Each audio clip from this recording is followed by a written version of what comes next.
اپنے آپ کو اپنی زندگی کو تباہ و برباد کرتے نظر آ رہے ہیں۔ اگر آپ دیکھیں تو کل ایک زمانہ ایسا بھی تھا کہ اگر کوئی ایک بندہ گناہ کرنے کا ارادہ کرتا، پہلے 1000 مرتبہ سوچتا، 1000 مرتبہ غور و فکر کرتا، 1000 مرتبہ اس کے بارے میں سوچتا، اس کے بعد وہ قدم کو اپنی طرف قدم کو گناہوں کی طرف بڑھاتا تھا۔ لیکن آج موبائل کی شکل میں، آج ٹی وی کی شکل میں، آج عیاشیوں کی شکل میں ہمارے سامنے اس طرح گناہوں کے مناظر ہیں، ہمارے سامنے اس طرح گناہوں کا سیلاب ہے کہ آج پوری سوسائٹیاں تباہ ہو رہی ہیں، پوری آبادیاں برباد ہو رہی ہیں، نوجوان طبقہ اپنی جوانی کو برباد کر رہے ہیں۔ آج آپ دیکھیں پوری رات انسان گناہوں میں گزار رہا ہے، پوری رات اپنی نگاہوں کو ناپاک کرتا ہوا گزار رہا ہے۔ آج احساس گناہ تک ختم ہو گیا۔ پہلے کے دور میں اگر ایک گناہ کوئی بندہ کرتا تھا تو اللہ کی بارگاہ میں توبہ بھی کرتا تھا، اللہ کی بارگاہ میں استغفار بھی کرتا تھا، اللہ کی بارگاہ میں روتا بھی تھا۔ آپ ذرا صحابہ کرام کی سیرت کو دیکھیں، اولیاء کرام کی سیرت کو دیکھیں۔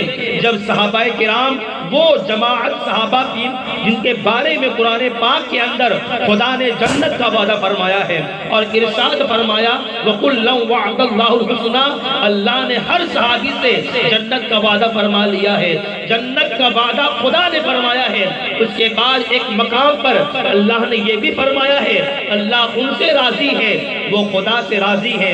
لیکن آپ دیکھیں جنتی خدا نے قرار دیا ہے، جنتی خدا نے بیان فرمایا ہے، اس کے باوجود بھی اگر کسی صحابی سے ایک خطا ہوتی تھی وہ دارو قطار اللہ کی بارگاہ میں توبہ بھی کرتے تھے، استغفار بھی کرتے تھے، روتے بھی تھے۔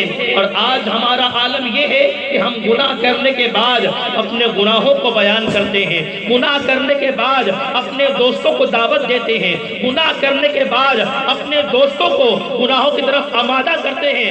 آج کی تنہائی میں اگر کوئی نوجوان گناہ کرتا ہے اسے گناہ کرنے میں مزہ آتا ہے، ہونا تو یہ چاہیے تھا گناہ کرنے کے بعد وہ اللہ کی بارگاہ میں توبہ کرتا، اللہ کی بارگاہ میں استغفار کرتا، اللہ کی بارگاہ میں 2 قطرے آنسو کے بہا کر اپنے گناہوں پہ شرمندہ ہوتا۔ لیکن جب صبح ہوتی ہے اپنے دوستوں کو وہ گناہوں کے بارے میں بتاتا ہے، اپنے دوستوں کو وہ گناہوں کی دعوت دیتا ہے۔ عالم یہ ہے ایک بندے نے خطا کی ہے، ہزاروں لوگ خطا کرتے ہیں، ہزاروں لوگ گناہ کرتے ہیں۔ کبھی آپ نے سوچا اگر انسان ایک گناہ کر بیٹھے اور گناہ کرنے کے بعد توبہ نہ کرے بلکہ جب صبح ہو اپنے دوستوں کو بتائے اس نے اپنے گناہوں پر گواہ بنا لیا ہے۔ اگر انہوں نے اس کے بتائے ہوئے طریقے پر گناہ کر لیے سب کے گناہوں کا بوجھ اس کے سر آئے گا۔ آپ بتائیں احساس گناہ ختم ہو گیا ہے، رونے کا منظر ختم ہو گیا۔ وہ صحابہ کرام جن سے خدا نے جنت کا وعدہ بیان کیا ہے، وہ خدا جس نے صحابہ کرام سے جنت کا وعدہ فرما لیا، وہ صحابہ کرام کا عالم یہ ہے جب رات ہوتی تھی اپنا محاسبہ کرتے تھے، جب رات ہوتی تھی اپنے بارے میں غور و فکر کرتے تھے۔ حضرت عمر فاروق رضی اللہ تبارک و تعالی عنہ وہ ہستی ہیں جن کے بارے میں رسول کائنات نے فرمایا اگر میرے بعد کوئی نبی ہوتا وہ عمر ہوتے، جن کے بارے میں حضور نے فرمایا میرے عمر کی شان یہ ہے میرا عمر جس راستے سے گزرتا ہے شیطان اپنا راستہ تبدیل کر لیتا ہے، جن کے بارے میں حضور نے فرمایا اگر جبرائیل 950 سال تک میرے عمر کی تعریف بیان کرے ان کی تعریف ختم نہ ہوگی۔ اتنے بڑے مقام مرتبے کے فائز ہونے کے بعد آپ ذرا احادیث اٹھا کر دیکھیں، رات کی تاریکی ہوتی جناب عمر اپنے کمرے میں آتے تھے، کمرے میں آنے کے بعد اپنا محاسبہ کرتے تھے، اے عمر آج تو نے کوئی خطا تو نہیں کی، اے عمر آج تیری ذات سے کسی کو تکلیف تو نہیں پہنچی، اے عمر آج تیرے ہاتھ اور پیر سے کوئی گناہ تو سرزد نہ ہوا۔ یہ کون کہہ رہا ہے، یہ کون اپنا محاسبہ کر رہا ہے؟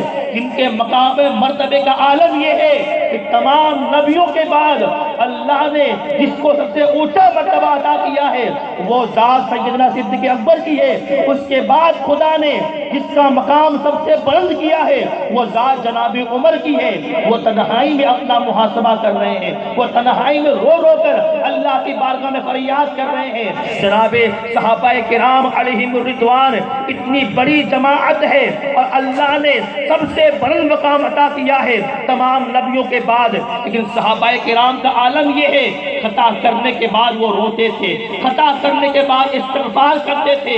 حضرت ثعلبہ ابن عبد الرحمن صحابہ کرام میں وہ صحابی ہیں جو اکثر حضور کی بارگاہ میں رہا کرتے تھے، آقا کریم علیہ السلام کی خدمت کیا کرتے تھے۔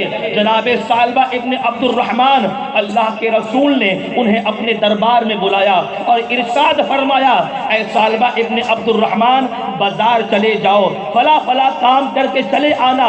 جناب ثعلبہ بازار کی طرف اپنے قدموں کو آگے بڑھاتے ہیں۔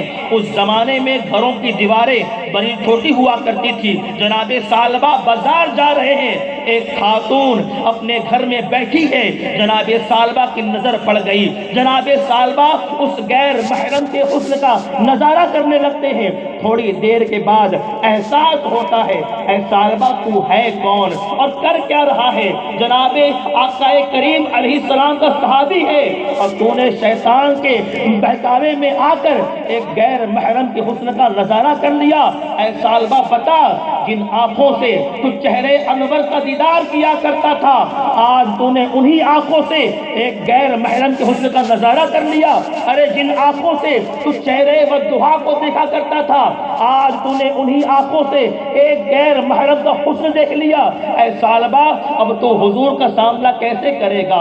اب تو حضور کے سامنے کیسے جائے گا؟ اب تو حضور کے سامنے کس منہ سے کھڑا ہوگا؟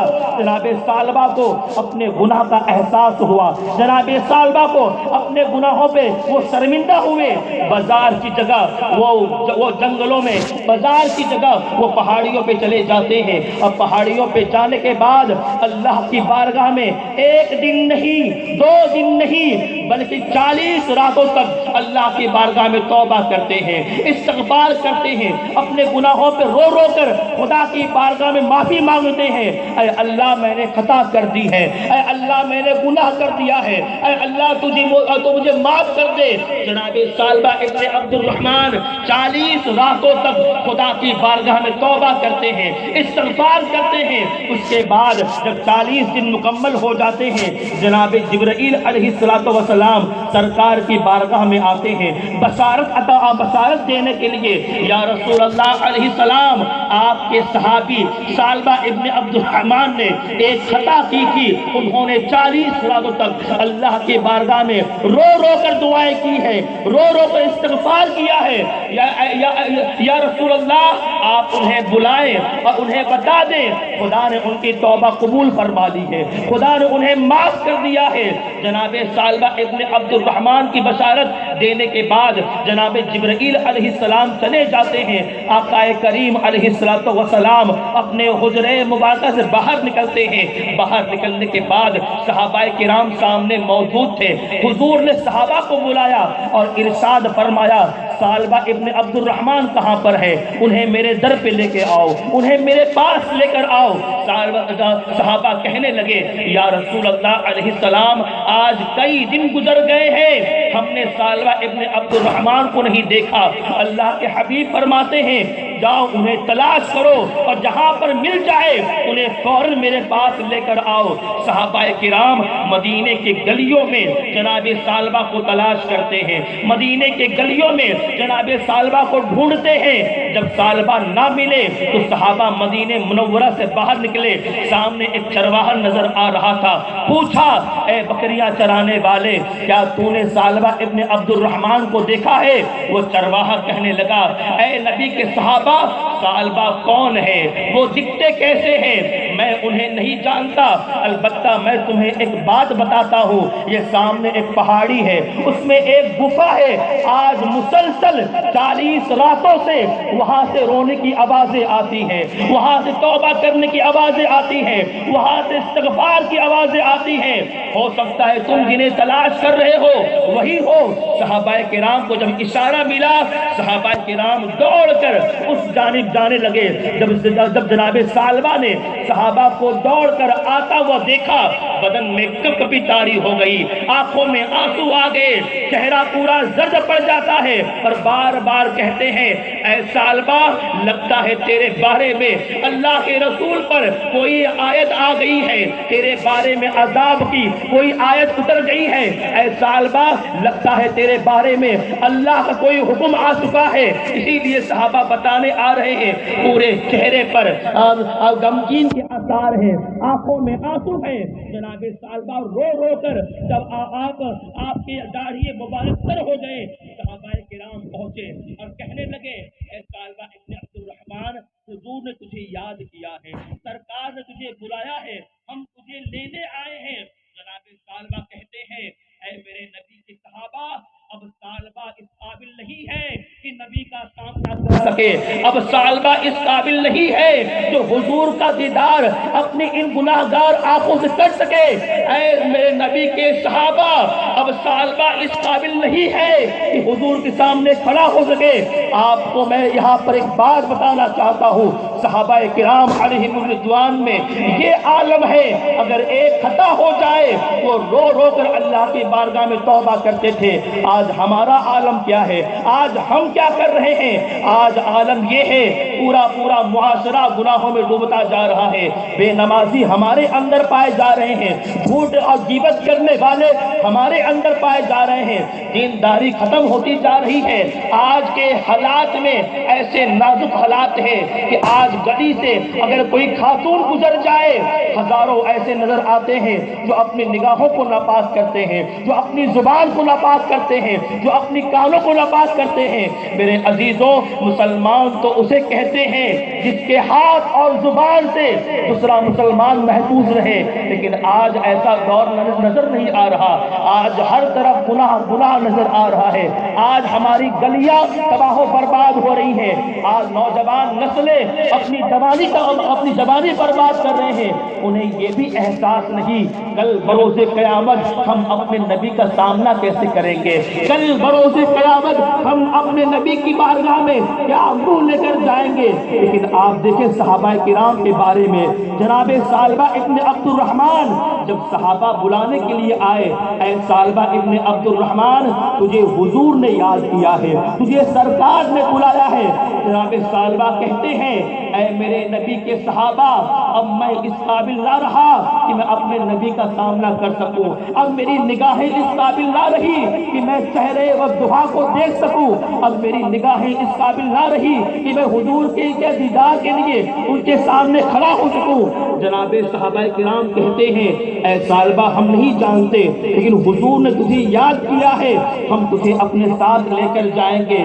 جناب صحابہ کرام جناب ثعلبہ کا ہاتھ پکڑتے ہیں اور مدینہ منورہ لے کر جاتے ہیں۔ مغرب کی نماز کا وقت ہے، اللہ کے حبیب علیہ الصلوۃ والسلام مصلی امامت پہ نماز پڑھا رہے تھے، صحابہ کرام نماز کے لیے کھڑے تھے۔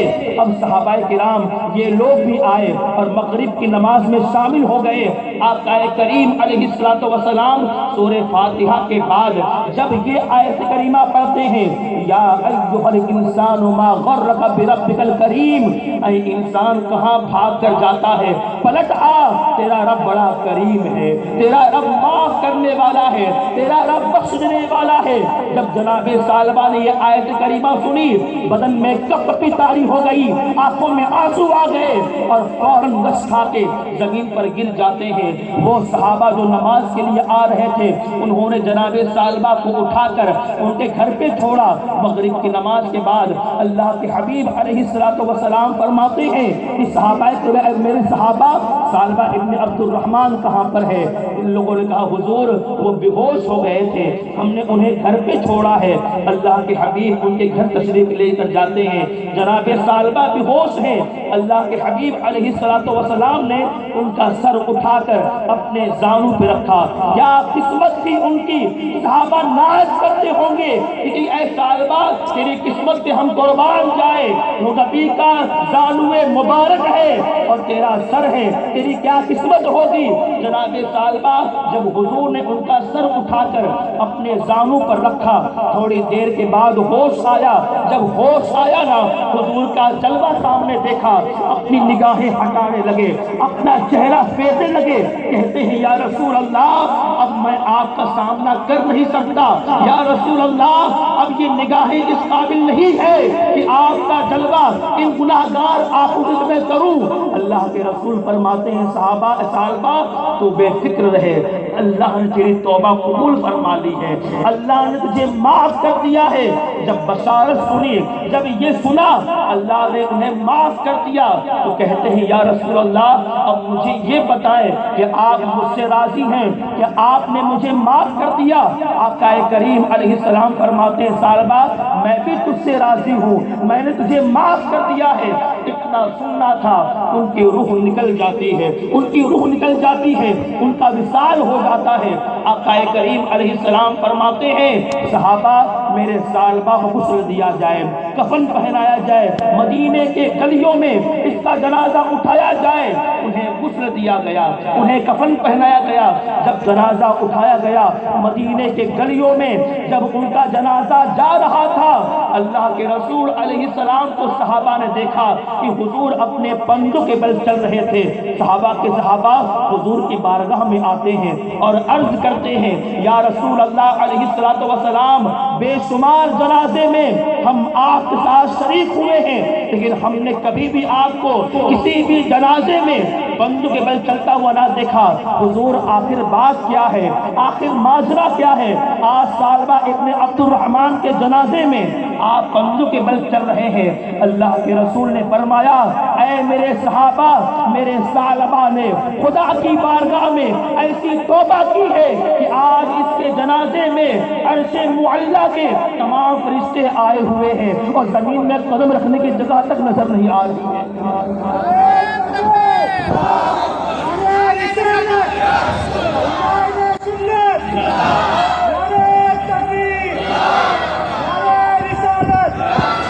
جب بندہ اللہ کی بارگاہ میں توبہ کرتا ہے اللہ اسے یہ مرتبہ عطا فرماتا ہے۔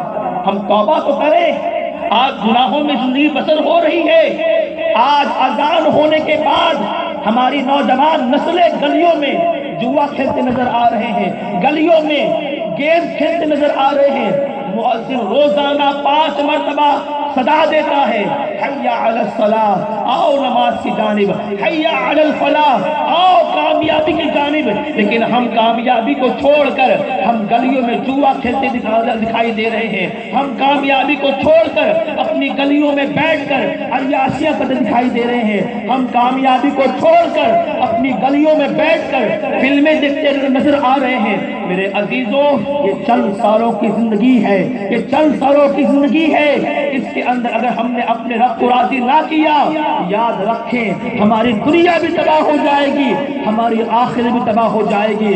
آج ہمیں احساس تک نہیں ہوتا کہ ہمیں مرنا ہے۔ آپ ذرا دیکھیں صحابہ کرام علیہم الرضوان آخرت کی یاد میں روتے تھے، آخرت کی فکر میں روتے تھے۔ اگر آج ہماری راتیں عبادت الہی میں نہ گزرے، اگر آج ہماری راتیں مصلی پر بیٹھ کر چند رکعت نماز ادا کرنے میں نہ گزرے، اگر آج ہماری راتیں فلمیں دیکھنے میں گزر جائے تو افسوس ہے ایسی زندگی پر کہ ہم اپنی زندگی تباہ کر رہے ہیں، ہم اپنی زندگی برباد کر رہے ہیں۔ خدا کے لیے، خدا نے جس کے لیے ہمیں پیدا کیا ہے ہم اسے بھول چکے ہیں۔ قرآن پاک میں اللہ ارشاد فرماتا ہے الذی خلق الموت والحیات لیبلوکم ایکم احسن عملا، جس رب نے زندگی عطا کی ہے، موت دیا ہے، وہ چاہتا ہے تم اچھے عمل کرو، لیکن آج ہمارے پاس اچھے اعمال کہاں ہیں؟ آج ہمارے پاس نیکیوں کا ذخیرہ کہاں ہے؟ آج ہمارے پاس نمازوں کی پابندی کہاں ہے؟ آج بڑے بڑے جلسے میں، ہم بڑے بڑے جلوس میں ہم تو نعرے لگانے والے بن چکے ہیں، ہم نعرے آج لگاتے ہیں غلام یہ رسول میں موت بھی قبول ہے۔ میرے عزیزوں یہ جھوٹے نعرے ہیں جو آج ہم لگاتے ہیں۔ اگر واقعی ہم اپنے نبی کے سچے وفادار ہیں تو ہمیں یہ نعرہ لگانا پڑے گا غلام یہ رسول میں نماز ادا کرنا قبول ہے، غلام یہ رسول میں داڑھی رکھنا قبول ہے، غلام یہ رسول میں گناہوں کو چھوڑ دینا قبول قبول ہے، غلام یہ رسول میں 5 وقت کی پابندی نماز میں قبول ہے۔ ہمیں تو یہ نعرے لگانے چاہیے تھے، لیکن آج جھوٹے نعرے ہماری نوجوان نسل لگا رہے ہیں۔ غلام یہ رسول میں موت بھی قبول ہے۔ میرے عزیزوں، ہمیں اپنے آپ کو تبدیل کرنا ہوگا۔ آج لوگ یہ سمجھتے ہیں کہ جوانی تو عیاشیاں کرنے کے لیے ہے، جوانی تو موج کرنے کے لیے ہے، جوانی تو مستی کرنے کے لیے ہے۔ میرے عزیزوں، یہ جوانی عیاشیاں کرنے کے لیے نہیں بنی، یہ جوانی اللہ نے اس لیے عطا کیا ہے تاکہ تم اپنی پیشانی کو رب کی بارگاہ میں جھکاؤ، اللہ تمہیں اونچا مرتبہ عطا فرما دے گا۔ تم جتنا جھکو گے خدا تمہیں اتنی بلندی عطا فرمائے گا۔ تکبیر، نعرہ رسالت، مسلک اعلی حضرت، جشن غوث البرا، نعرہ تکبیر، نعرہ رسالت۔ جوانی کیسے گزارنی ہے؟ صحابہ کرام علیہم الرضوان میں وہ صحابہ جو جوان تھے، وہ تابعین جو جوان تھے، یاد رکھیں جب خدا کسی بندے سے راضی ہوتا ہے اسے عبادت کی توفیق عطا فرماتا ہے۔ جب خدا کسی بندے سے راضی ہوتا ہے اسے اپنے در کا پتہ عطا فرماتا ہے۔ جب خدا کسی بندے سے راضی ہوتا ہے تو خدا اسے اپنا قرب عطا فرماتا ہے۔ اور یاد رکھیں جب انسان اپنی زندگی گناہوں میں گزارے تو یاد رکھیں یا کبھی بھی سورج کی روشنی خدا بند نہیں کرتا، پیسوں کی آمدنی خدا بند نہیں کرتا۔ خدا اگر کسی بندے سے ناراض ہوتا ہے سب سے پہلے خدا سجدوں کی توفیق لے لیتا ہے، اسے عبادت کی توفیق نہیں دیتا۔ آج نمازیں قضا ہونے کے بعد، آج نمازیں چھوٹ جانے کے بعد ہمیں احساس تک نہیں ہوتا۔ آج ہزاروں کی آبادیاں ہیں لیکن مسجد کے اندر نمازی کی تعداد کتنی ہے؟ وہی 15، وہی 20، وہی 25۔ لیکن آپ دیکھیں اللہ والوں کا عالم یہ تھا اگر وہ کوئی نماز ان کی قضا ہوتی اللہ کی بارگاہ میں روتے تھے، استغفار کرتے تھے۔ آج ہفتے میں 1 مرتبہ ہم جمعہ کی نماز ادا کرنے کے لیے مسجد میں آتے ہیں اور 2 رکعت نماز ادا کرنے کے بعد ہم ایسے بھاگتے ہیں ایسا لگتا ہے مسلمانوں کو ہو کیا گیا ہے۔ ارے وہ جگہ جو مسجد ہے جس کے بارے میں ہمارے نبی نے فرمایا مسجد دنیا کی سب سے بہترین جگہ ہے اور بازار دنیا کی بدترین جگہ ہے۔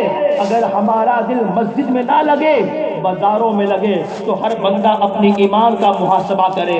ہمارا ایمان اتنا کمزور ہو گیا ہے کہ مسجد میں 2 رکعت ادا کرنے کے بعد ہم بھاگتے ہیں اور بازاروں میں بیٹھ کر چائے کے اڈے پہ بیٹھ کر پان پٹی پہ بیٹھ کر 2 گھنٹے ہم گزار دیتے ہیں، ہمیں پتہ تک نہیں چلتا، ہمیں پتہ تک نہیں ہوتا، 2 گھنٹے گزر جاتے ہیں۔ لیکن مسجد کے اندر 2 رکعت ادا کرنے کے بعد ہم کیسے بھاگتے ہیں یہ بتانے کی ضرورت نہیں ہے۔ اللہ والوں کا عالم یہ تھا اگر 1 نماز قضا ہوتی تھی وہ اللہ کی بارگاہ میں روتے تھے، وہ اللہ کی بارگاہ میں استغفار کرتے تھے۔ حضور صدر الشریعہ علیہ رحمت و رضوان جنہوں نے بہار شریعت کو لکھا ہے، حضور صدر الشریعہ علیہ رحمہ کے بارے میں یہ ذکر ملتا ہے کہ حضور حافظ ملت کے ساتھ وہ اجمیر معلیٰ میں تھے۔ اجمیر معلیٰ میں ظہر کی نماز ادا کرنے کے بعد آپ کی طبیعت خراب ہو گئی، آپ کی بیماری بڑھنے لگی، یہاں تک کہ آپ بے ہوش ہو گئے اور اس کے بعد عصر کی نماز کا وقت آتا ہے اور ختم ہو جاتا ہے۔ مغرب کی نماز کا وقت جب شروع ہوتا ہے تو ان کی آنکھ کھلتی ہے اور وہ بے ہوشی ختم ہوتا ہے۔ جب وہ بیدار ہوتے ہیں تو سب سے پہلے آپ نے سوال کیا بیٹے عبدالعزیز نماز کا کون سا وقت ہے؟ حضور حافظ ملت نے عرض کی کہ حضور عصر کی نماز کا وقت ختم ہو گیا ہے، مغرب کی نماز کا وقت تو شروع ہے۔ اتنا سننا تھا ہزاروں قطار رونے لگتے ہیں، آنسوؤں سے داڑھی مبارک تر ہو گئی، اتنا روتے ہیں۔ حضور حافظ ملت علیہ رحمہ نے عرض کیا حضور آخر رونے کی وجہ کیا ہے، آخر بات کیا ہے، اتنا رونے کا سبب کیا ہے؟ حضور صدر الشریعہ علیہ رحمہ فرماتے ہیں بیٹے عبدالعزیز میری عصر کی نماز قضا ہو گئی، میری عصر کی نماز چلی گئی۔ حافظ ملت نے عرض کی حضور آپ پر بے ہوشی کا عالم طاری تھا، آپ بے ہوش تھے، اگر بے ہوشی کے عالم میں کوئی نماز قضا ہو جائے اللہ مواخذہ نہیں فرمائے گا، آپ گناہگار نہیں ہوں گے، آخر اتنا رونے کی وجہ کیا ہے؟ حضور صدر الشریعہ علیہ رحمہ نے ارشاد فرمایا بیٹے عبدالعزیز رو اس لیے رہا ہوں کہ میں سوچ رہا ہوں کہ مجھ سے کون سی خطا ہوئی ہے، مجھ سے کون سی لغزش ہوئی ہے کہ میرے رب نے مجھے عصر کی نماز میں اپنے دربار میں نہ بلایا، اپنی بارگاہ میں نہ بلایا، میں اس لیے رو رہا ہوں۔ یہ اللہ والوں کی سوچ ہے، یہ اللہ والوں کی فکر ہے۔ اگر ایک نماز قضا ہوتی تھی وہ زار و قطار خدا کی بارگاہ میں روتے تھے، وہ اپنا محاسبہ کرتے تھے، وہ اپنے بارے میں غور کرتے تھے، لیکن آج ہماری حالت کیا ہے؟ وہ نماز جو ہمارے نبی کی آنکھوں کی ٹھنڈک ہے، وہ نماز جو دین کا ستون ہے، وہ نماز جس کے بارے میں اللہ کے رسول نے فرمایا صحابہ مجھے بتاؤ کسی کے گھر کے سامنے اگر نہر جاری ہو وہ دن میں 5 مرتبہ اس میں نہاتا ہو، کیا اس کے بدن پہ کوئی میل باقی ہوگا؟ صحابہ نے کہا یا رسول اللہ جب دن میں 5 مرتبہ وہ نہائے تو یقیناً اس کے بدن پہ کوئی میل باقی نہ ہوگا۔ اللہ کے حبیب فرماتے ہیں بس یہی مثال میری امت کی ہے، اگر میرا کوئی امتی دن میں 5 مرتبہ نماز ادا کرے خدا اسے گناہوں سے پاک کر دیتا ہے، اسے معاف کر دیتا ہے۔ 5 وقت کی نماز جو دین کا ستون ہے، لیکن آج ہم نے اسے چھوڑ دیا۔ کبھی سوچا آپ نے گناہ ہوتا کیوں ہے؟ آخر آدمی اپنے گناہوں کو کرنے کے بعد اسے احساس کیوں نہیں ہوتا؟ سب سے بڑی وجہ خوف خدا ہمارے سینے سے ختم ہو رہا ہے۔ خوف خدا آج کے نوجوانوں کے اندر سے ختم ہو رہا ہے، جس کی بنیاد پر بڑے بڑے گناہ کرنے کے باوجود بھی ہمیں احساس نہیں ہوتا، ہمیں احساس نہیں ہوتا۔ خوف خدا آج ختم ہو رہا ہے، ورنہ اللہ والوں کی سیرت طیبہ کو اگر ہم پڑھیں تو خوف خدا ان کے دل میں ایسا تھا کہ ایک گناہ کرنے کے لیے اگر دل میں بات پیدا ہوتی تھی تو خوف خدا کے سبب وہ رک جایا کرتے تھے۔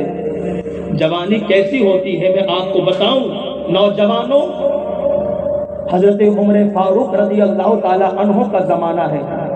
ایک نوجوان جو اپنی جوانی کو خدا کے لیے وہ اپنی جوانی مسجد کے اندر عبادت الہی میں گزارتا، پوری رات نمازیں پڑھتا، ذکر و اذکار کرتا، اتنی عبادت کی حضرت عمر فاروق رضی اللہ تعالی عنہ اس سے ملنے کی تمنا کرتے تھے۔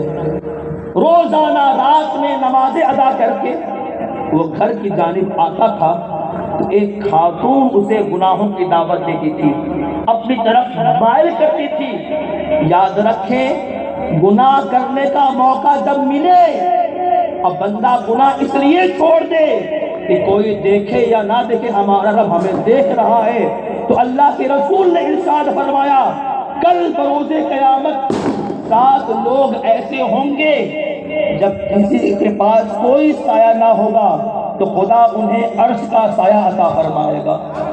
ان 7 میں سے رسول کائنات صلی اللہ علیہ وسلم نے اس نوجوان کے بارے میں فرمایا جو نوجوان اپنی جوانی خدا کی عبادت کے لیے گزارتا ہے، اس نوجوان کے بارے میں فرمایا جسے گناہ کرنے کا موقع ملا اس نے گناہ اس لیے چھوڑ دیا یار کوئی دیکھے یا نہ دیکھے، جس رب نے ہمیں پیدا کیا ہے وہ ہمیں دیکھ رہا ہے۔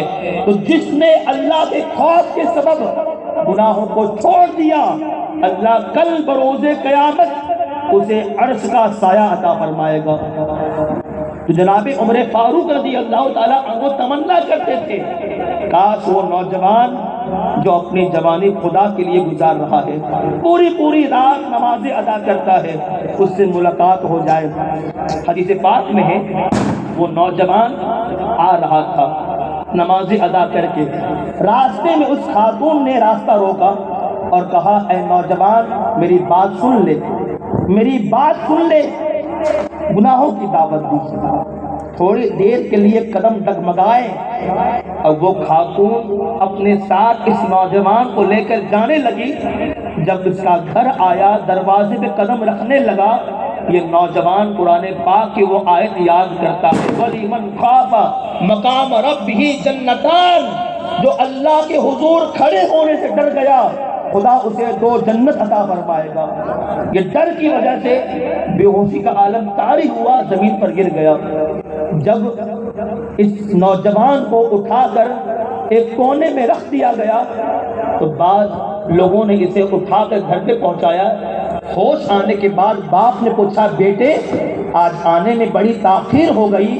اس نوجوان نے کہا ابا حضور میں جب نماز ادا کر کے مسجد سے گھر کی جانب آتا تھا، ایک خاتون مجھے گناہ کی دعوت دیتی تھی اور آج میرے قدم ڈگمگا گئے تھے، لیکن مجھے قرآن پاک کی وہ آیت یاد آ گئی، وَلِمَنْ خَافَ مَقَامَ رَبِّهِ جَنَّتَانِ، جو اللہ کے حضور کھڑے ہونے سے ڈر گیا اللہ اسے 2 جنت عطا فرمائے گا۔ اتنا کہنا تھا، یہ نوجوان زمین پر گرا اور اس کی روح نکل گئی۔ اس کے والد نے جناب عمر فاروق کو بتانا مناسب نہ سمجھا، رات کا اندھیرا تھا، رات کے اندھیرے میں اپنے بیٹے کو اس کے والد نے دفن کر دیا۔ فجر کی نماز کے بعد جناب عمر نے جب پوچھا اس کے والد نظر نہ آئے، کسی نے کہا حضور وہ نوجوان جس نے اپنی زندگی خدا کی رضا کے لیے گزاری ہے، وہ نوجوان جو پوری رات نمازیں ادا کرتا تھا، کل رات اس کا وصال ہو گیا ہے، اس کا انتقال ہو گیا ہے۔ جناب عمر فاروق رضی اللہ تعالی عنہ نے یہ احساس کیا اور اس کے بعد فرمایا مجھے خبر تک نہ کی گئی۔ صحابہ کرام علیہم الرضوان نے عرض کی حضور رات کا اندھیرا تھا، اس کے والد نے آپ کو بتانا مناسب نہ سمجھا۔ جناب عمر کہتے ہیں مجھے اس نوجوان کے قبر پہ لے کر جایا جائے۔ جناب عمر صحابہ کرام کے ساتھ اس کے گھر پہ جاتے ہیں اور اس کے والد سے فرماتے ہیں آپ کے بیٹے کا انتقال ہو گیا، آپ نے مجھے بتایا تک نہیں۔ اس کے والد نے کہا حضور رات کا اندھیرا تھا، میں نے آپ کو تکلیف دینا مناسب نہ سمجھا۔ جناب عمر فرماتے ہیں مجھے اس کی قبر پہ لے کر چلو۔ اس کے والد وہ حضرت عمر رضی اللہ تعالی عنہ کو اس نوجوان کے قبر پر لے کر جاتے ہیں اور بتاتے ہیں حضور یہی میرے بیٹے کی قبر ہے۔ جناب عمر اس کے پاس بیٹھتے ہیں اور فرماتے ہیں اے نوجوان تیری کتنی پیاری زندگی تھی، اے نوجوان تو نے اپنی زندگی کو خدا کی رضا میں گزاری ہے، اے نوجوان تو نیک تھا، تو پرہیزگار تھا، خوف خدا کے سبب تو گناہوں کو چھوڑ دیا کرتا تھا۔ میں نے قرآن پاک میں پڑھا ہے اللہ ارشاد فرماتا ہے وَلِمَنْ خَافَ مَقَامَ رَبِّهِ جَنَّتَانِ، جو خدا کے خوف سے ڈر گیا اللہ اسے 2 جنت عطا فرماتا ہے۔ قبر کے اندر سے آواز آتی ہے اے امیر المؤمنین میں نے خوف خدا کے سبب گناہ کو چھوڑ دیا تھا، میرے رب نے مجھے 2 جنت عطا فرما دی ہے۔ جناب عمر فاروق رضی اللہ تعالی عنہ آپ نے یہ سنا اسے بشارت عطا فرمائی۔ میرے عزیزوں خوف خدا ایسی نعمت ہے اگر ہمارے دل میں پیدا ہو جائے کبھی بھی ہمارے قدم گناہوں کی طرف نہیں بڑھیں گے، کبھی نہیں بڑھیں گے۔ اور ایک بات میں آپ کو بتا دوں، گناہ کرنے میں یقیناً لذت تو ہے لیکن عزت نہیں ہے۔ چند لمحوں کے لیے آپ گناہ کریں گے آپ کی جسم کو سرور پیدا ہوگا، آپ کو مزہ آئے گا، لیکن یاد رکھیں کل بروز قیامت جب اس گناہ کا انجام آپ کو دیکھنے کو ملے گا آپ اسے کبھی برداشت کر نہیں پائیں گے، کبھی نہیں۔ جب اس کا عذاب آپ کو ملے گا کبھی آپ برداشت کر نہیں پائیں گے۔ وہ جہنم جس کے بارے میں آقا کریم صلی اللہ علیہ وسلم نے ارشاد فرمایا اگر جہنم کی آگ سوئی کے نوک کے برابر دنیا میں آ جائے تو ساری دنیا جل کر راکھ ہو جائے گی۔ وہ جہنم جس کے بارے میں ہمارے نبی نے فرمایا اگر کوئی جہنمی جہنم سے نکل کر دنیا میں آ جائے تو لوگ اس کے چہرے کی ہیبت کو دیکھ کر تباہ و برباد ہو جائیں گے۔